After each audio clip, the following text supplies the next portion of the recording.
That's the first engine I've ever completely... Well, I tore down my Dodge engine, but this thing I'm going to have to put back together. Yeah. Howdy, folks. Welcome to the PNW Vibe YouTube channel. Last place we left off, we were getting the engine pulled out of this Honda. I can jack it now. Yes, sir. All right, turn around. I don't like doing that in front of people. Shit, maybe. Oh, we're clear. That chain's in the way, but we're clear.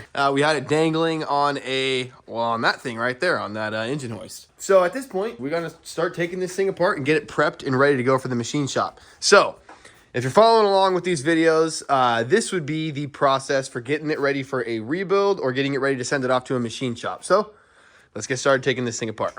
Yeah. Sullivan was the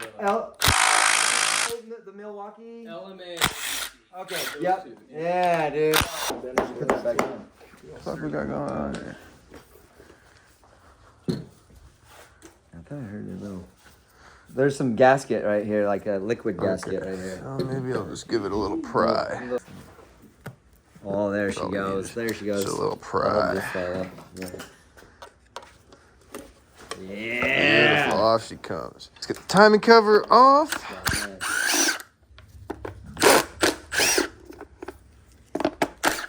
What did it say it was? 30,000 miles? Okay, the crank pulley is a 17 millimeter. I already took that off earlier, and this thing didn't even require a puller; it just wiggled right off of there. So that's good times. That's the only thing we would have needed to pull off. So I think we actually Too. I imagine you're gonna run some of those. ended up in pretty good shape here.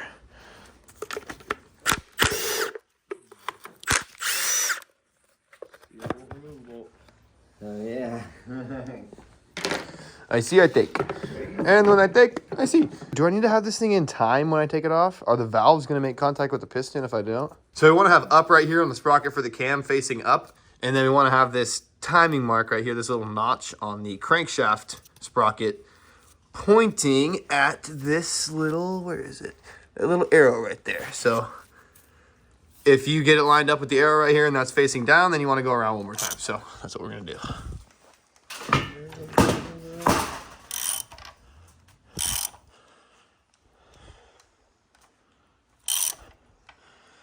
I'm not 100% sure that this needs to be all lined up, but we'll line it up anyway. So there we go. We have that little arrow right there pointing right at our notch, and we have up pointing up. Good to go. That's cool. Good for you, man. Good for you. I've been sick of it, but I'm also getting sick of myself, so I don't know what to do. I'm just stuck in this miserable life. No, I'm happy. I'm just kidding. It's nice that my kids want to move in with me instead of being with mom, so that always feels good. So. Win! Yeah, it does feel good, dude. Goofy. Over here, I got 7 on this side. So.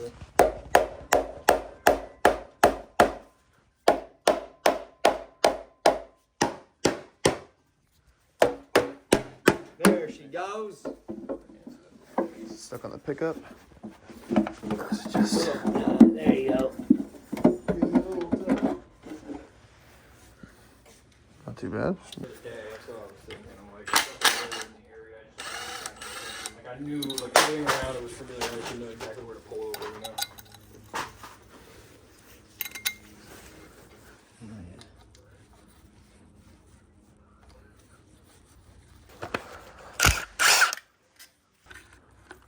Yeah, look at that. Yeah, the pickup tube was holding it on as well. So, Nice. so I guess time to get this head off, huh? Throwing them shits in there. Oh, okay. I thought you got that. I got the sauce. Catching them. That is what they're gonna do. You like it? Oh, yeah, you're out there just smoking. Waiters, you mean? Crocs. Crocs is the real deal. For driving, they're for fishing. Hunting. Yeah. Hiking. I love my Crocs, bro.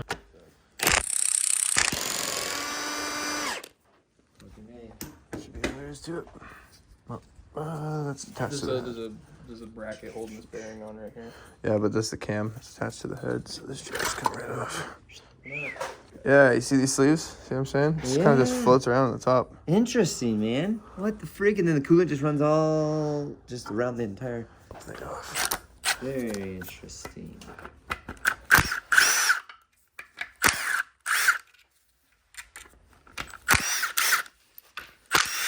It'll be sealed on there. Yeah, it looks like it's A little pride. Oh, I guess, yeah. there's got to be a way to get it out, right? I guess maybe we ought not mess with it too much, because if there's an O-ring in there, we don't want to fuck it up. It's got something blocking it right here, so it doesn't go in or out.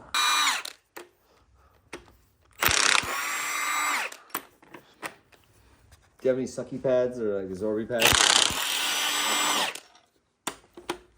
That's the next thing I grab from work. Steal those. Yeah, I use them for when I don't want to get out. Like, piss. Yeah. Just I was fucking trying to fucking... you You gotta catch those extra 15 minutes of sleep is crucial, man. Little knock. Spanky spank. You're getting movement here, so. Ooh, I think it's just the tension of the pistons. Like, there she goes.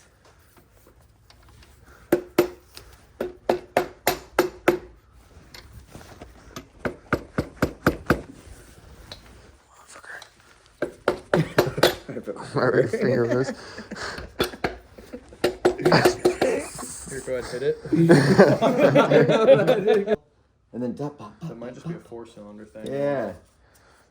It's very interesting. This some kind of thrust washer Shim. or shim for the. Maybe. Okay, but remember that went right there. There's only one spot with a notch for it, so. I think you got a camera rolling.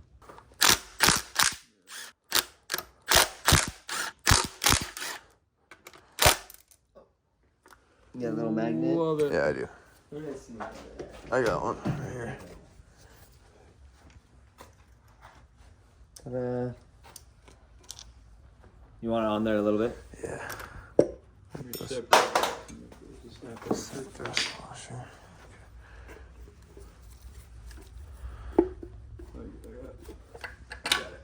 Oh yeah. Little baby pistons. Yeah, that's fucking awesome. You have the Washer. bearing in there, don't you? Yeah, you do. Yeah, the bearing's still on it.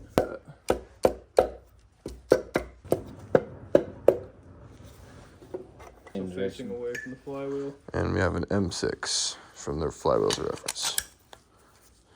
Beautiful. Sweet.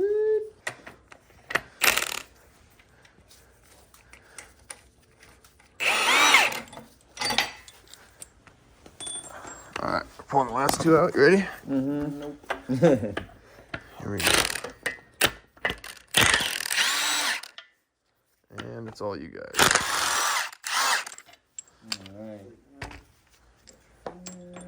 Alright, backs down. Okay. How heavy is it? Not too bad. Okay, let's You wanna- lay something down for us to sit I can just hold it on. right here. To the board! To the board! All you babies cross. Small, like an individual cylinder on yours is smaller than one cylinder on mine.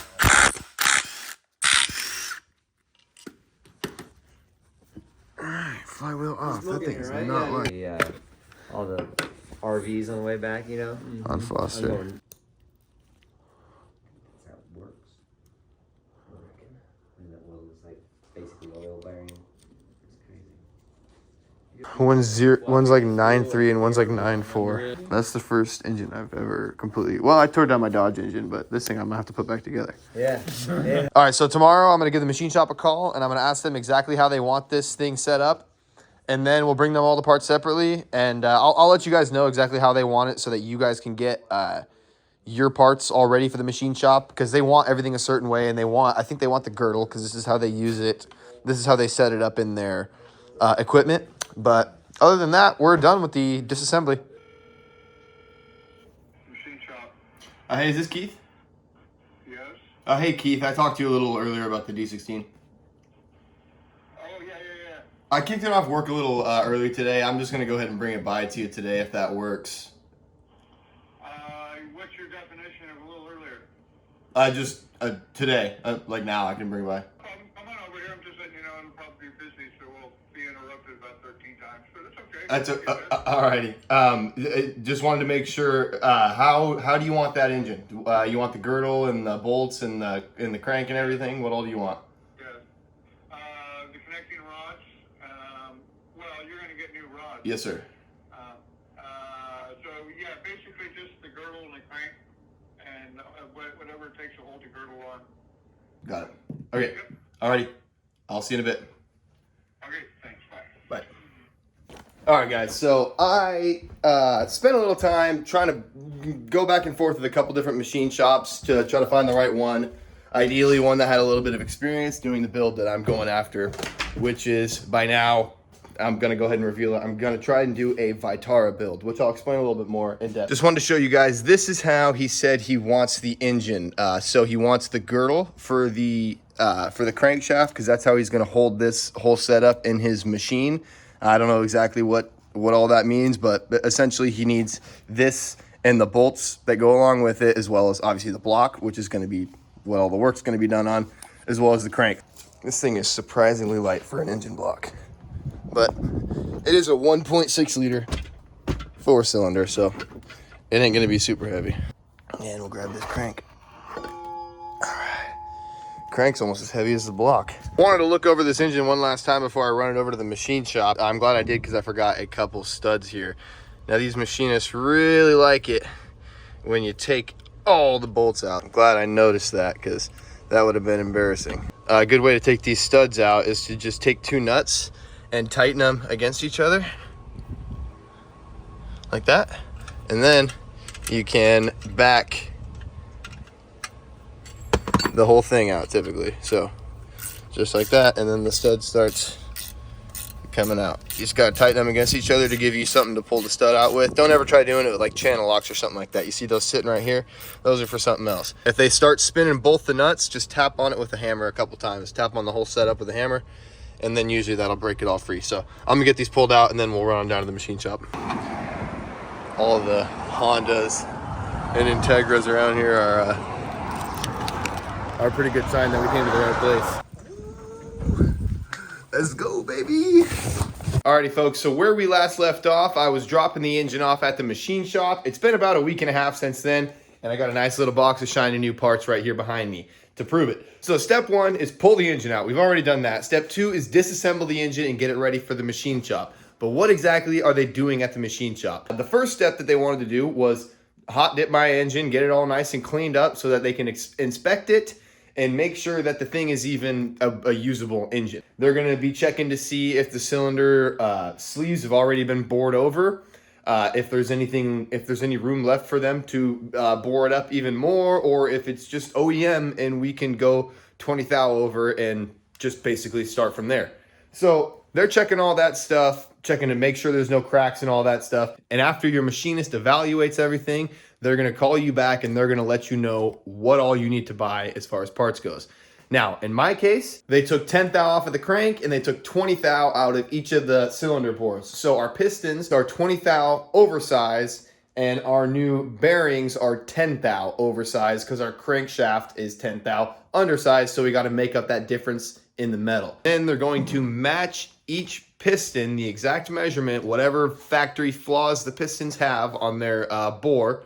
They're going to match the exact measurement of the pistons to each bore. So each piston will have a specific cylinder that it goes in. We're not going to be able to mismatch the pistons or anything like that, because they're going to be specifically machined for their exact cylinder. Now that's how you do it the right way. So with this build, I have a few goals in mind. Number 1 being budget. The whole thing, I want to do this as cheaply as I possibly can. We're not going to be cutting any corners. We're going to try to do it the right way, but we're also going to try to do it as cheap as possible. I mean, really, we want to find the perfect balance of budget, beginner friendliness, and reliability. And there's a place I'm willing to compromise, which is on the budget. I'll spend a little bit more to get a little bit more reliability, because I'm not willing to compromise on reliability. I mean, of course, we're building a turbo car, so reliability is kind of has a little asterisk next to it. But I don't really want to be replacing any parts that I don't need to replace just because I skimped a little bit the first time around. So we're going to try to do this right the first time, or at least as right as we possibly can within our budget. So that's the best way to do it as far as reliability. It costs a little bit more money to have the machinist do all that stuff,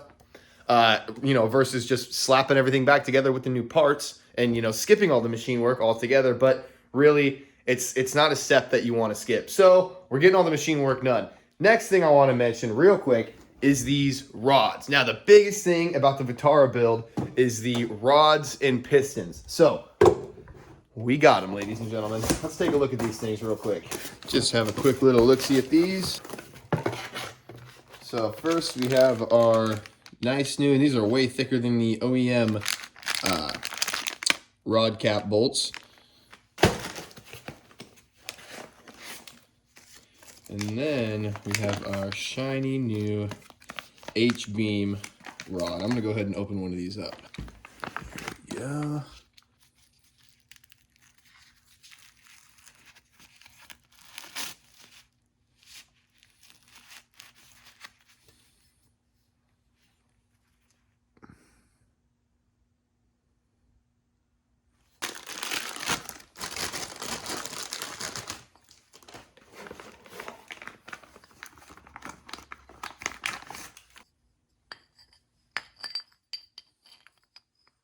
So there it is, your rod and piston combo. And it of course comes with all the wrist pins and the C-clips for the, to retain the wrist pins here. But yeah, these rods bring your compression from the traditional Vitara build, like the old way they used to do it. I think with the like Eagle rods, the way that it was done back in the early 2000s, in the mid 2000s, in 2010s, these bring your compression from 7.5 to 1 or 7.6 to 1 with that old style. These longer rods bring it up to 8.5 to 1. So I believe stock they're 9.5 to 1, so you're bumping it down a full point, but we're gonna be replacing that compression with boost, baby. So that should be pretty cool. So let's just look at these rods real quick. So these are the rods out of the D16. These are the OEM rods. And here you could see these Speed Factory rods are, I mean, basically double the size of the OEM rods. I mean, they're double the size in width for sure. In thickness, they're probably close to double, maybe like 30 or 40% bigger. But you can see these are going to hold a lot more power than these dinky little suckers. A lot of people I've read in the forums like to go ahead and run those YCP pistons with the OEM rods. But I mean, then you're really asking for it. Your rod is the weak point, and you're really asking to send a rod through the block, or at the very least bend a rod. You know, I mean, you'd hate to send a rod through a block and ruin a perfectly good block with a rod like this. So that's why we're going for the H-beam forged long Speed Factory rods. So there we go. Alrighty folks, that's gonna be it for this one. In the next video, we're gonna talk in depth about the Vitara build. One of the really cool things about it that I just wanna mention really quick is that you can pronounce it different every single time, like Vitara, Vitara. So that should be really fun for me and really annoying for you guys. But like I said, the next video is gonna be an in-depth description of this build that we're doing. And I'm gonna tell you guys specifically everything that we're gonna be doing to my car in particular. So you're gonna wanna stay tuned for that one. I'm gonna tell you how to make basically 400 horsepower on your freaking 1.6 liter Honda Civic. So subscribe to the channel, stay tuned for that one. Thanks for watching, guys. We'll see you in the next one.